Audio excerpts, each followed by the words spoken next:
if your people don't look out for your people, other folks are going to come in and take advantage. Yeah. But for sure, nobody is obligated to do anything for Africa or Black America. Yeah. They do it because they want to.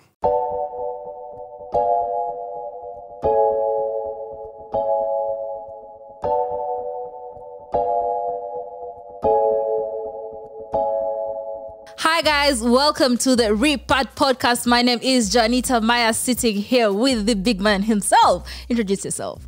O'Shea Duke Jackson. I'm glad to be here. Yeah. It's the first one we're doing without our fallen comrade, Kim the Comic. So we were a 3-team podcast, but now we just 2 until further notice. But I believe he's here with us in spirit, yeah? His laughter is everywhere, so we keep him in our hearts. And may his soul continue to rest in peace, okay? Yeah. Now, can I say Happy New Year? Happy New Year. Did I say Happy New Year? Yeah, Happy New Year. I'm looking good. Bruh.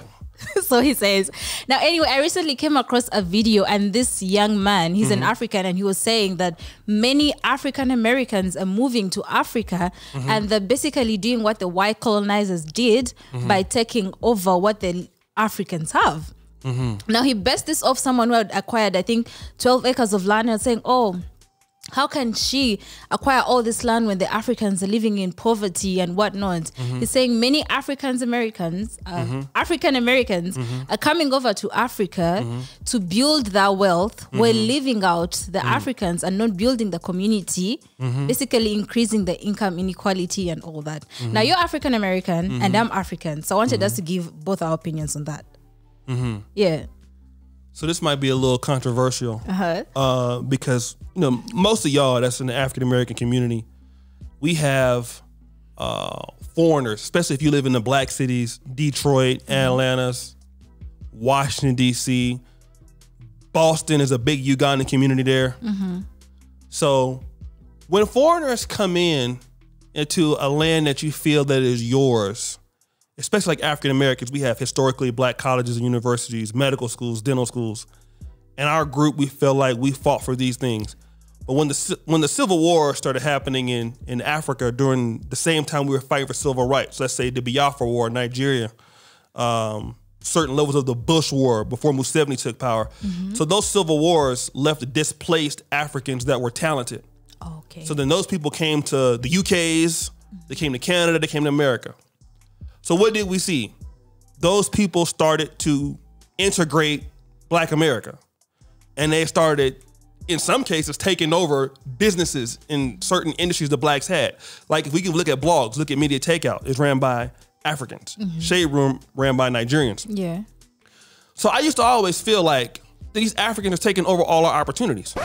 Really? I used to kind of feel that way. But then I thought about it and I was thinking like, no, they're not. They're no different than anybody else. No different than Russians. They're no different than the whites, anybody else. The reality is that if your people don't look out for your people, other folks are going to come in and take advantage. Yeah.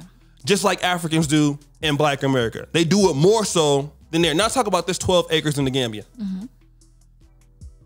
And I don't mean to be offensive to people in the Gambia that are African Americans, but from what I would understand, most of them are not doing very well. The ones who might be doing okay are doing like land kind of things, land acquisitions. There's some land scams going on. There's a lot of drama going on in the Gambia. But sure, you're gonna have Blacks that are gonna come over there on the guise of the Black Power movement and bringing people together, but they wanna get paid, right? Some people gonna do that. But let me just say this to the African community and to the Black American community. It is not anybody's job to come out and look out for your ass. I'm just gonna be real. Yeah.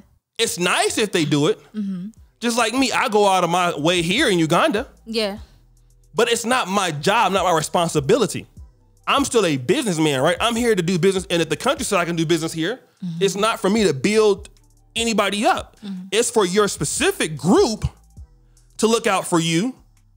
And I know that we were all a Black world, but that's what it's about. And I think that's what we get messed up. We're all one Black family, sure, but we're all different parts. You have to look out for yourself too. Right. And it's just like the same weak ass excuse Black Americans give. Oh, well, what the Africans, they should want to look out for us because it's our civil rights. I used to get caught up in that, and it would be nice if they would say thank you, and some do, but they don't really owe us that. They're just taking advantage of the opportunities that we are not. Yeah. Go to South Africa. Who do you see working all the time? Zimbabweans. Yeah. South Africans get real mad about that. But hey, if the Zimbabweans are going to come in and do the stuff that you're not going to do, somebody got to do it. And that's my response on that. What you got to say? No, so before, when you watch the whole video, the reaction video, when you watch the video, the man was basically saying, instead of, the African Americans like setting up businesses and whatnot, they could maybe buy land and plant so that they can employ the Africans. That was his whole point to the whole video. So I don't think he was being malicious. Well, some people said he was malicious in the comment section. Right. But I kind of get his point, because I feel like if you're going to move to a whole continent, you know, like it's a bit weird to do it for yourself, to just I feel like it's selfish, you have to look out for yourself, but I feel like it's selfish, if you move to a whole other continent, it's a third world country, and then you also just you want to do something that can benefit yourself. Like it would rather be better if the person could maybe set up something that could benefit the people you found there. Let's take an example with you. With you, when you came to Africa, when you came to Uganda and you started up your business, it did grow, but with time your team has grown, and you can see that the standard of living among your employees has greatly improved, right? Oh yeah, for sure. But that was you setting up a business that could employ the locals that you found on the ground, right? Unlike some people who go somewhere and now they want to exploit the locals, and like already they're underpaid. You're a foreigner who has come to set up something, but you're also underpaying them, you're exploiting them, you're harassing them sexually. So like there's a bit, it's the two worlds. Let me say this. Yeah. I'm a different type of person. So most people are not going to do what I do. Right. Like if you even look at our project in the last 2 years, like anybody that watches our farming, we don't get any money from that. True. So I paid that, we've paid that for free for farmers in this country, just to get, recognized. Yeah. But that's just me that does that. Everybody's not going to be like me. You know what I mean? If people are going to be now sexually exploiting, like sleeping with your workers, or I know that happens to women a lot here in the continent. Yeah. Here's the reality about that. I don't do that at all. You know that. Yeah, 100%. But the reality is that people know they can get away with it. Oh yeah. And who's going to say something about it? There's nothing that protects these ladies. True. So people are going to come in and treat the people here as the people here treat the people here. That's something that we don't want to talk about. In Black America, let me just say this. The bad stigma that we get, part of that is how we treat each other. So when other groups interact with us, they treat us how we treat each other. That's one of the things. Yeah. And unfortunately, and I hope I don't get canceled for this, in Africa, people treat Africans as they see other Africans or blacks treating one another. So if you pay somebody 200,000 shillings a month, which is about $55 a month, okay, well, I'm going to do the same thing. Matter of fact, let me just say this. Satati is filming this right now. Yeah, he is. In 2018, me and Satati were in Nairobi, Kenya with the great Wode Maya. And he was filming a Chinese lady, that was married to a Ugandan man. Oh. But they had a real good business that was selling to Carrefour all over the world, not just Carrefour Africa, Carrefour Europe too. She has a factory here in Uganda. She has a factory in Kenya. Her child was going to international school that was costing more than my medical school tuition. So in high school, she was paying $35,000 a year. Okay. She even offered me a ride back to Uganda from Nairobi. I asked her the same thing. I said, listen, you have all this money and all this wealth.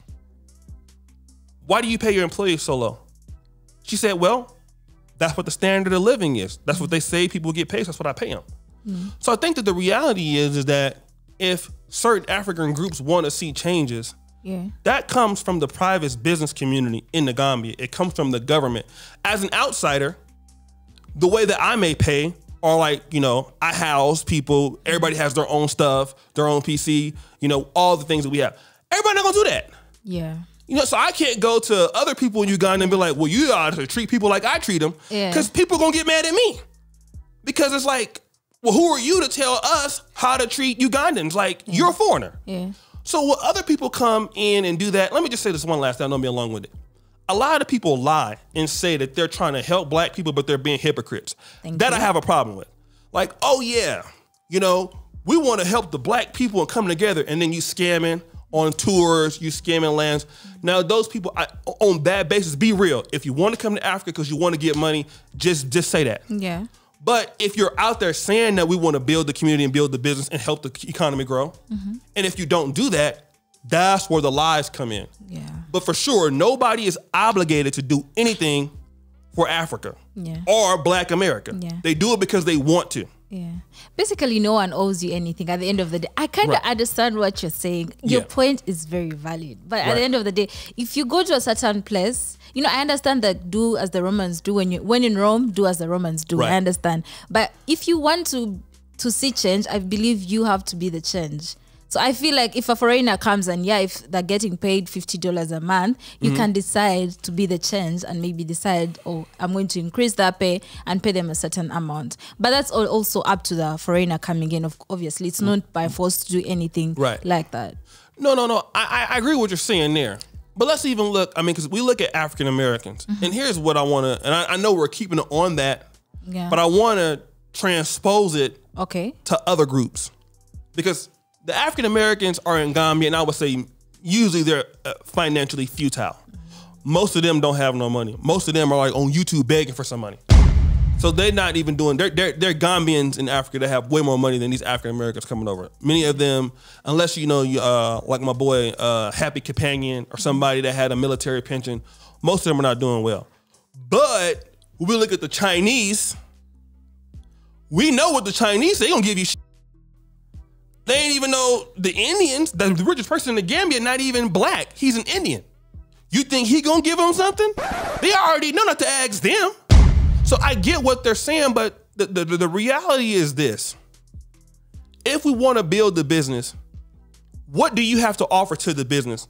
If I'm an investor, okay, you want me to come and build the industry? Fine.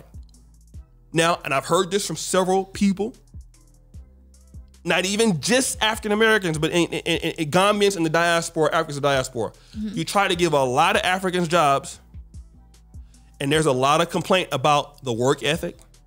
There's some complaint about the stealing.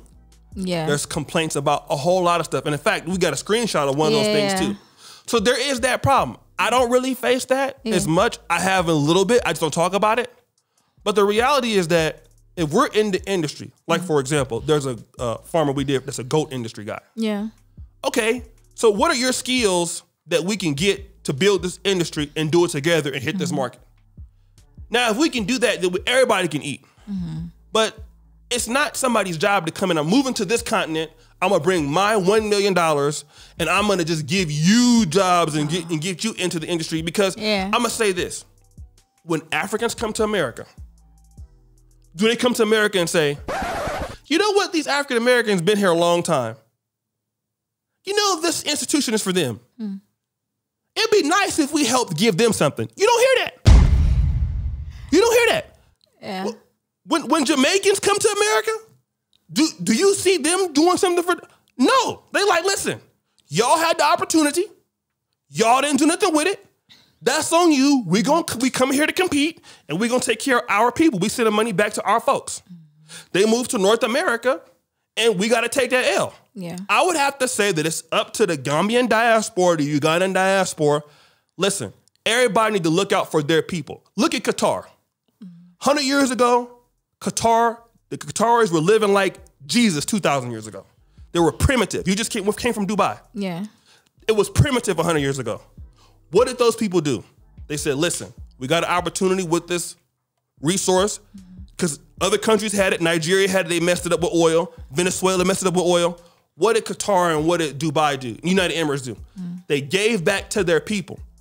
When you go to Qatar, you go to Emirates, you know that you better act right or it's going to have repercussions. Yeah. Why? Because they're put their people first.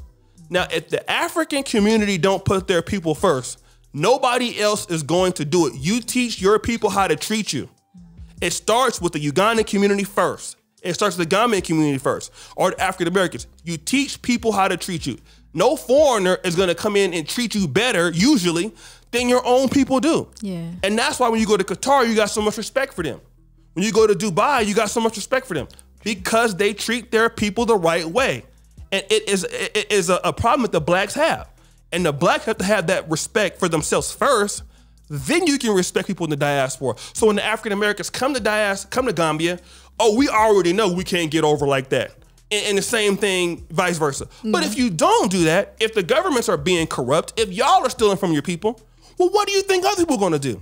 It's just a natural instinct to take over, or a natural instinct to do that. That's how, if humans can get away with something, they would do it. Mm-hmm. So we have to look at the roots at where it's at. And the people that are from there have to put a stop to that. Yeah. And then we have to stop corruption all over Africa if we can. Right. But we know.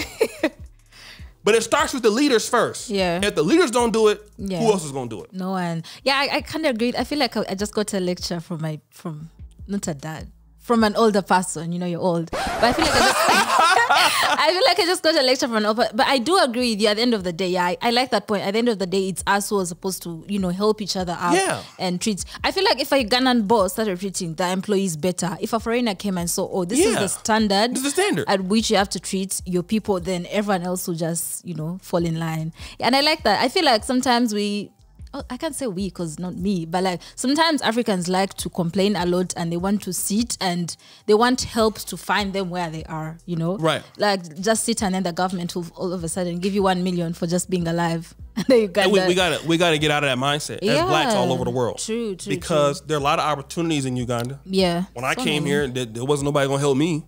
I've been here 16 or 17, something like 15 times, something like that. Yeah. But I had to find everybody myself. Mm-hmm. I had to train everybody myself. I had to bring people. I got one guy from the United States, shout out to SPK. Yeah. Tata came from Kenya. Yeah. Had to get him a visa to go, all this stuff to be here. Yeah. To build what we're doing right now on an international level. Yeah, understandable. I feel like if you're watching this and you're in Africa, and definitely these are things you can pick on, upgrade your skills so that you can be, in a better position to negotiate whatever it is that you want to get out of life, and so much more. This took a different turn. I was actually really prepared for you, but you kind of shut me down.